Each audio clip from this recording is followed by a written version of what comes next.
Ezra Shashem. Today's daf is Masechta Sanhedrin, daf 26, Chavav. And we're beginning from daf Chavhei Amid Beis, about 4 lines from the bottom. So the Gemara begins like this. Amar Rabbi Yehuda.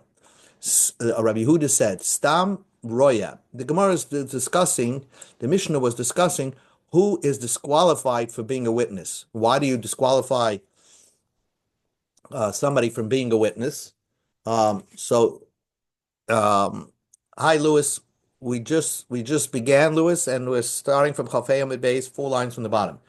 So we're discussing over here who is disqualified from being a witness because their occupation involves Geneva. So Stam Roya, a guy whose vocation is to be a shepherd, pasul. You could always assume that he's a ganef, but the default is to be a ganef because you take the animals and you bring them into somebody else's field to graze. Stam Gabai, but a somebody who's a tax collector, and that was a Jewish profession to collect taxes on behalf of the government. So there is a concern that he's a guy who overreaches and takes more than he's supposed to collect in taxes. So he's kosher. We can assume that he's a kosher and he's valid to be a witness. Unless you know for sure that he's a crook. You can assume that he's a kosher person. Says the Gemara, Avuha de Rabzera Avid Gabusa Tlesa Shin. The father of Rabzera was I guess a gabbai for 13 years. So he was a tax collector. It's not always the most popular job. Kiava Asa, but he was an honest person. So Kiava Asa Reish Nahara Lamasa, when the head of the people who were taking the census on behalf of the government came to the city, so he would try to hide people around, make sure people, disappear so that they're not counted, so that it looks like there's much less people in the city, so that the city will be obligated to pay less taxes. So ki havachozel rabbanon, when he would see a rabbi in the street, Amaleh, he would say to him in a remez, a pasuk, Lech ami boy bechaderecha.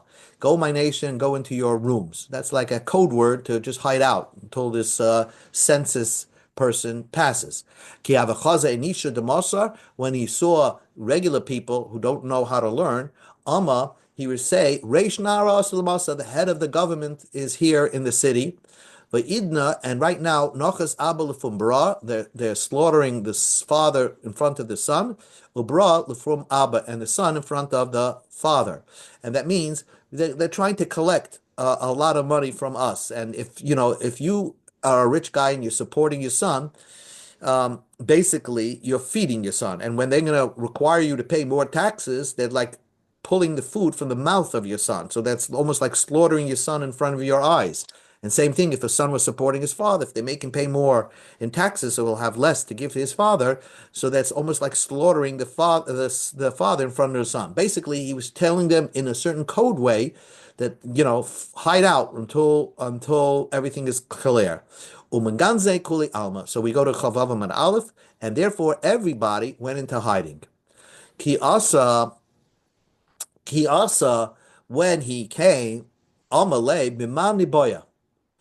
Ki asa Amalei Mimani Boya. So they would ask him. He would see when the tax collector came. He says, "Look, there's so little people in this city. Who are you looking for?"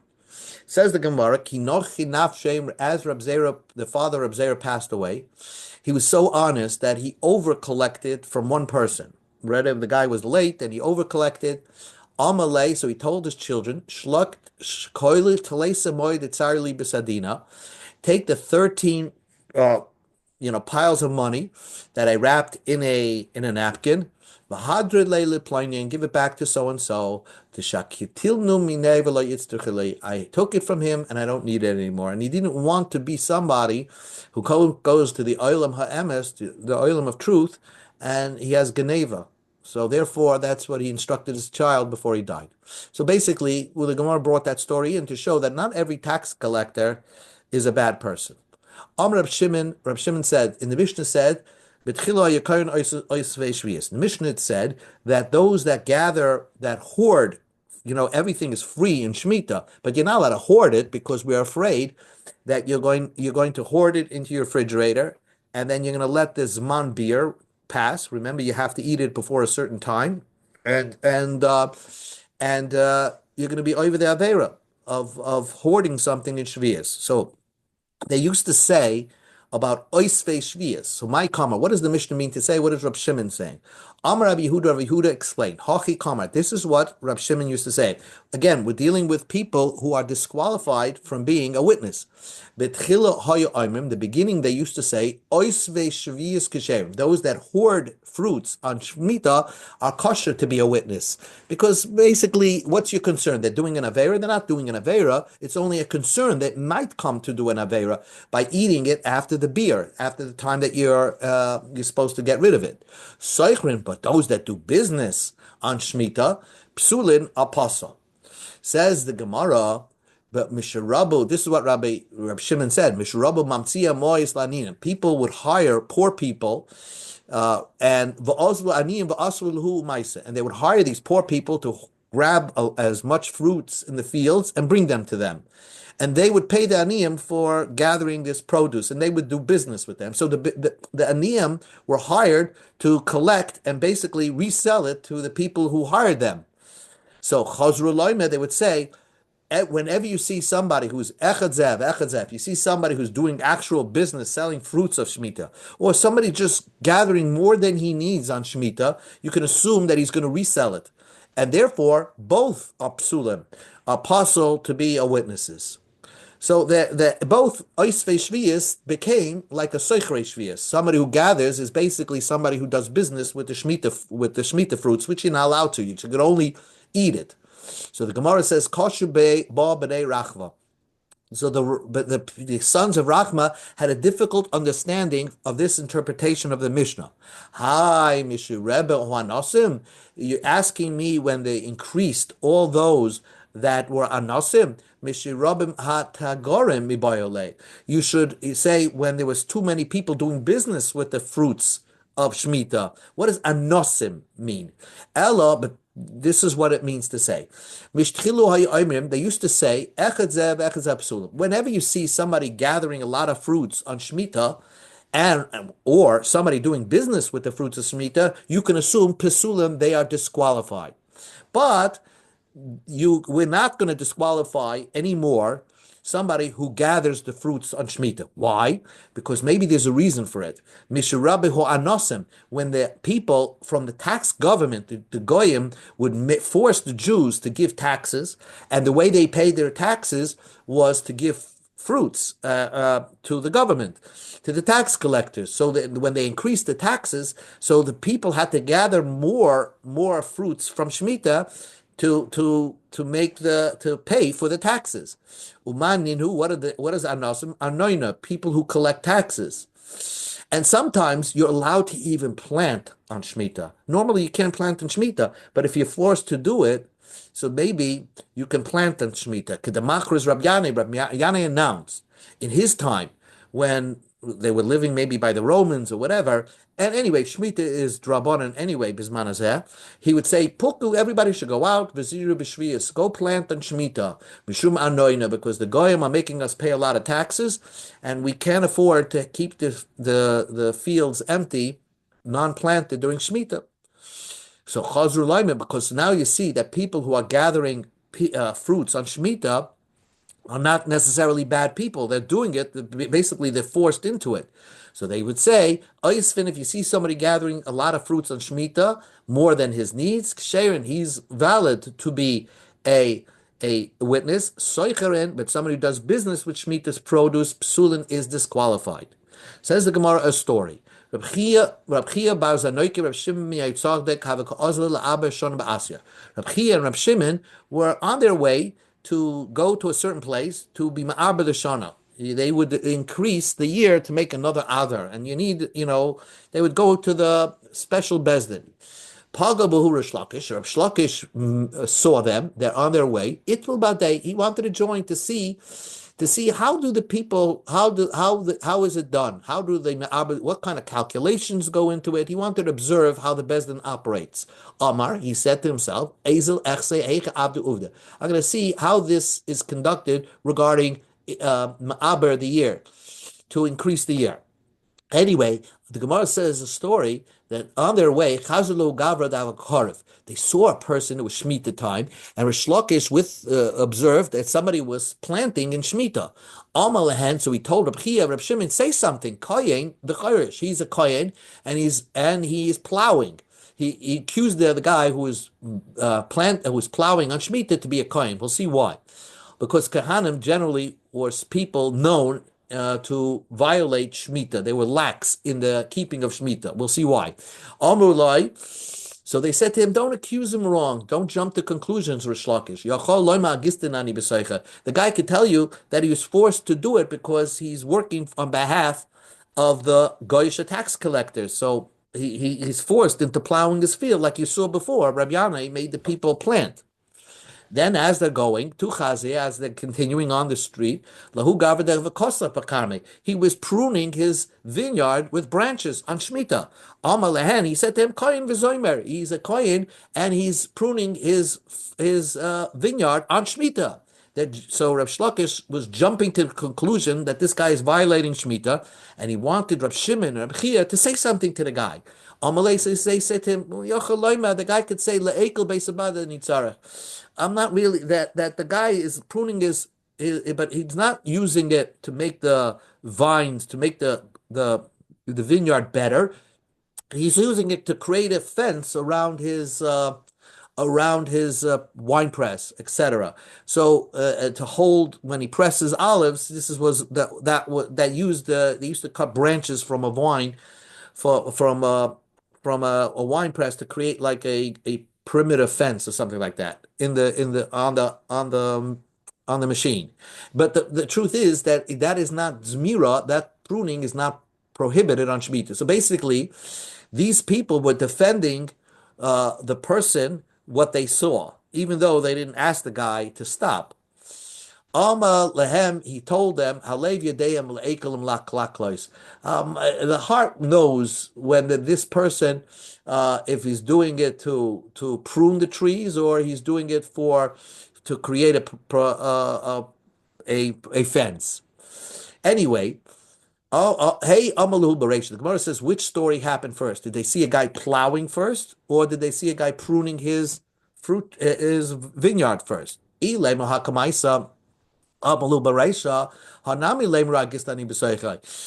they saw the guy plowing first and then they saw a guy pruning, so they should have answered that maybe he's pruning his tree because he's forced by the government.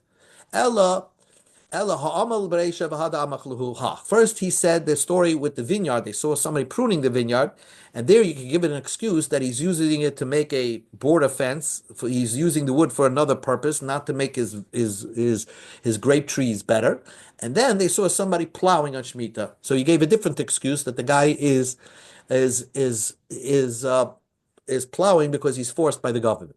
So now, but Resh Lakish said, hey, you see a Kohen, he's a Kohen, he's working on Shemitah, say something.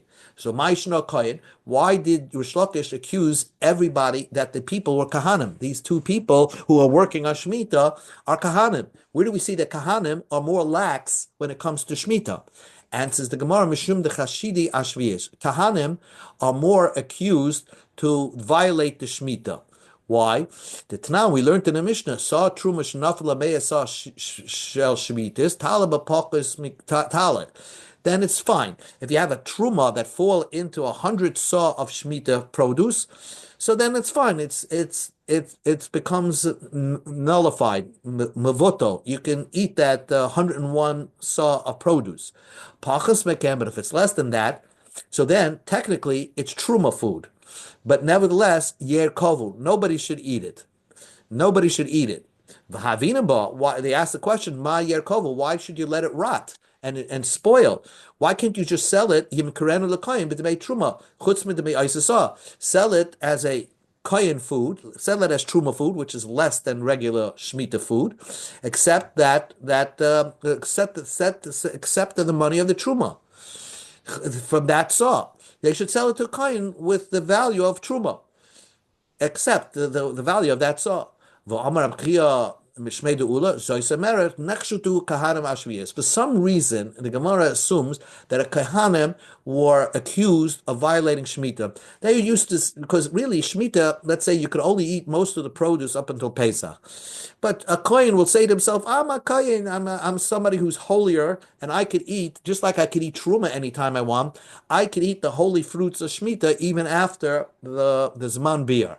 So Kahanim were generally people who were lax in Shemitah, and that's why. Anyway, Amru Turaidehudain. They said Reb Shimon and Chia said about Resh Lakish that he's bothering us. Whenever he sees something wrong, he wants us to say things to people, to constantly give musr to people. So they didn't like Resh Lakish tagging along. So Reb Chia and Reb Shimon were on their way to Ma'aber the year, and Resh Lakish was tagging along and telling him, pointing out Jewish people doing things that are wrong. When they came to the place of the court, Salika Igra, they went up to the roof. Shlafu Ladarga Metuse, they locked Resh Lakish from coming in. They took away the ladder so he shouldn't come into the court. Also Lakamid Rabbi Yochanan. So he came to Rabbi Yochanan. Right? Also, he came to Rabbi Yochanan. Amalei, he said, Shlakish said to Rabbi Yochanan that he's complaining that these people who are Ma'abad the year are bad people. They kicked me out, and not only that, they allow people to violate Shemitah. Amalei b'nei Adam hachashudim al shviach gishein la'abad shana. Are they themselves permitted to be Ma'abad the shana? They can't even be a dayanim. They allow people to violate Shemitah. Hada Ama like Kashali. Then Resh Lakish said to him, I don't have a difficulty with that. Anybody could be anybody could be a dayan to be Ba'abba the year, even if you're a shepherd. Rabbanan who Ma'abba the year, if they relied on three witnesses that are saying something, they could rely on three shepherds, and the Rabbanan will make their own calculation should have been Ma'abba the year. So maybe they're okay. Then Rish Lakish says, no, like dummy. When the Rabbanan took testimony from three shepherds, the Rabbanan then decided to make their own calculation and make the ear bigger. But in our case, who are on the Bezdin? Rabbi Yitzchak and Reb Chia, Reb Shimon and Reb Chia. So Kesher Rishayim, he called them a tied up, they're a group of evil people. The Kasher Rishon made a minyan. They should not be counted as part of the minyan, a part of the counting of people in the court that can ma'aber the year. So basically, Resh Lakish told Rabbi Yochanan, these people who came to ma'aber the year are letting people get away with Shemitah. So these rabbis are Rishoyim.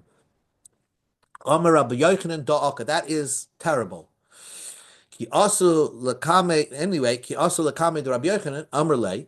When the Reb Shimon and Reb Chia came to Rabbi Yochanan, they said to him, "Karalan roya baka v'lei Amrlei v'lei midi." You allowed Resh Lakish to call us shepherds, and you didn't say anything. Amalahu, so Rabbi Yochanan had to be played diplomatic. If they called you a shepherd, what should I tell them? I mean, don't let that bother you. So. Therefore, that ends the story. But my Kesher Rishonim. Then Resh Lakish said there are Kesher Rishonim. They're like a group of evil people. And therefore, Resh Lakish wanted to disqualify them from being a court. But what is this language, Kesher Rishonim? A group of Rishonim that are so bound together. So the Gemara leads into another story. The story was that Chizkiah, the king of Yehuda, was a very big tzaddik, but he also had somebody who wanted to make a coup and usurp him from the Malucha. Shevna, that was this name Shevna, Havadorish Betleser Vasa. He was such a big Talmud Chacham that he would give a speech in front of 130,000 Talmidim. Chizkiah, the king, have a darish bechad esrei ribvasa. He would darshan in front of 110,000 people. I don't know. Anyway, Shevna was more popular than the king. But anyway, ki asa Sancheirav v'tzar alei Yerushalayim. Chizkiah obviously was a king of Jerusalem, and when Sancheirav came, the king of Assyria came to siege Jerusalem, Kosav Shevna Piska Shoda Begira. Shevna wrote a note and threw it in an arrow across the wall to Sancheirav.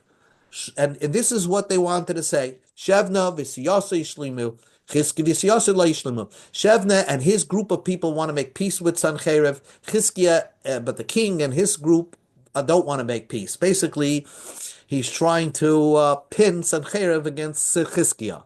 Shenema kider sham yidruchun kashes kainu chitzim al yasa. Havakom mistafe Chizkiah. Chizkiah was very scared. Omar, he said, the fact that Shevna is so successful to reach Sancheirav, Dilma Chas V'Shalom not yedaited kuchbicha brachzarabba. God is following Shevna because most of the Jewish people are learning by Shevna and not by me. And maybe God wants Shevna to be the king. And but Kevem deruba mimsre ininami mimsre. Since they want to give them over, so we should also follow them. Banavi v'amaloi loisami kasher l'chol asher yamelach hamazeh kasher. Koloimar kasher rishamhu v'kasher risham inim minyan. Basically, the Navi said, don't just look at the numbers. The numbers, maybe you'll find that they're a larger group than you, but they're all a group of Rishoyim, and they don't count. Halach Laksev loy keva bekivrei beis David. Shevna, who wanted to be the king, made himself a grave where David HaMelech was buried.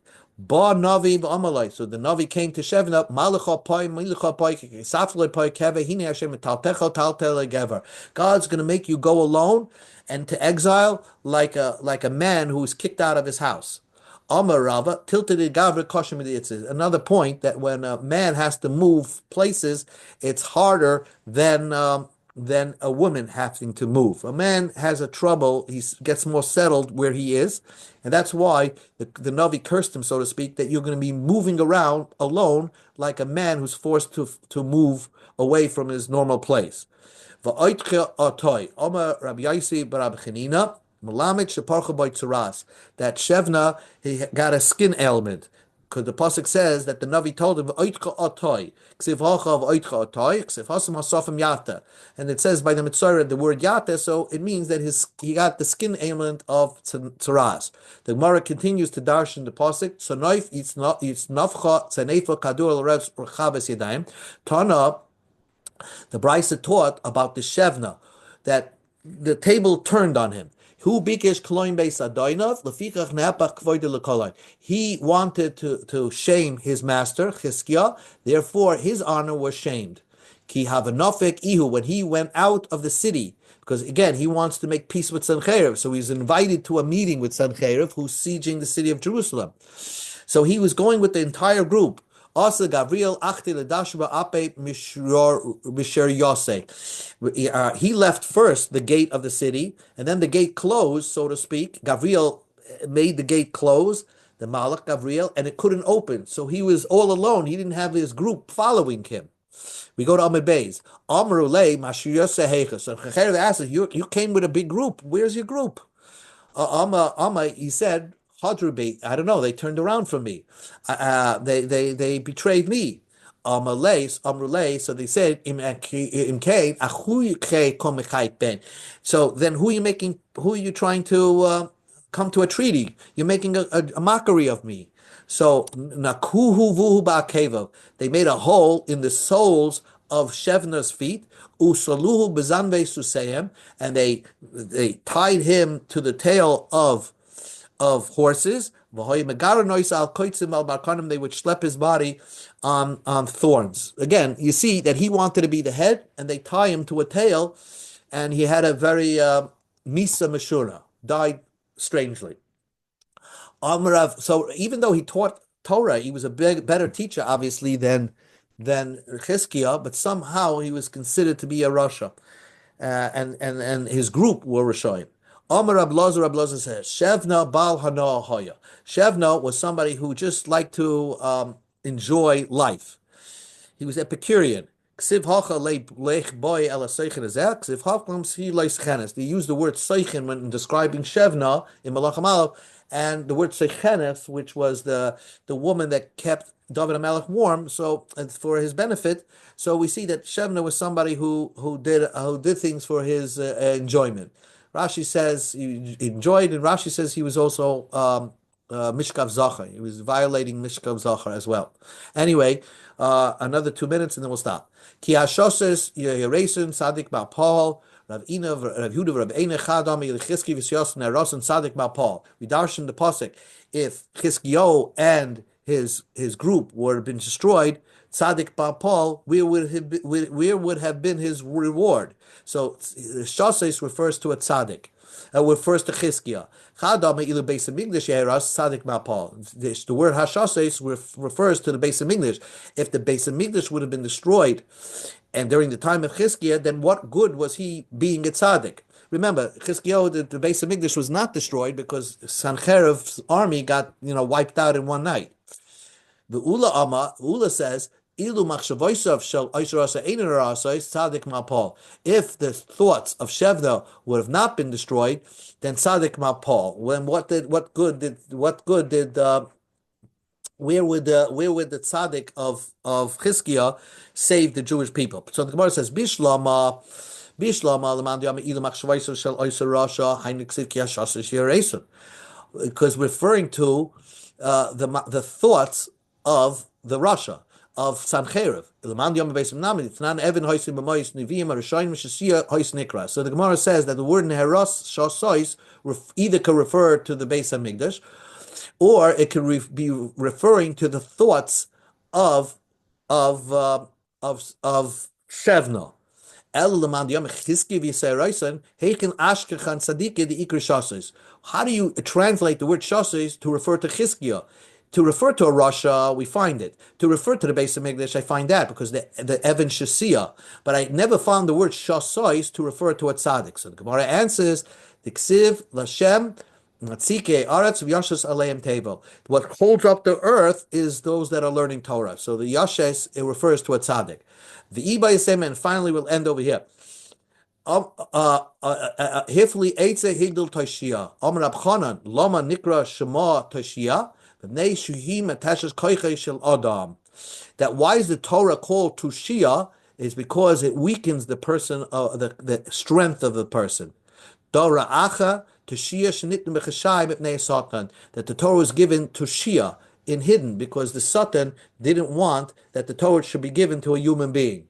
Tushia means Davar Mshatayu, vain things that you really can't deeply understand, but nevertheless, that the world is thirsting for that. Okay, and one more line, and then we'll stop.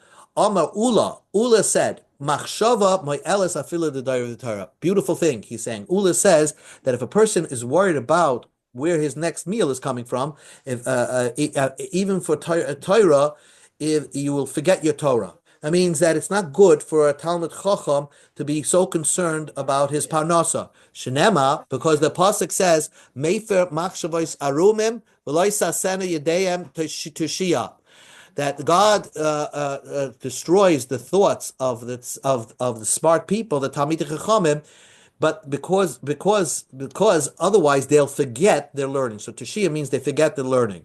Amar Rabba, that doesn't always work out. Im asukin lishma, if they're Isaac and Torah lishma, eina me'ela shnema Rabbis mashav levtashim yishakum eitzer sheyesh b'davar Hashem hitakum loylam. If you learn Torah just for the sake of learning Torah, even if you have worries of parnas on your mind, you won't forget your learning. It's only because a person who's learning Torah not for its own sake, but for other reasons, so he's not 100% transparently motivated, because he is a person that will forget his learning because of the worry. Because again, when a person is worried about something, it's hard to concentrate. Okay, we got up to the first white line on Chafava Mebeis. Thank you. Okay.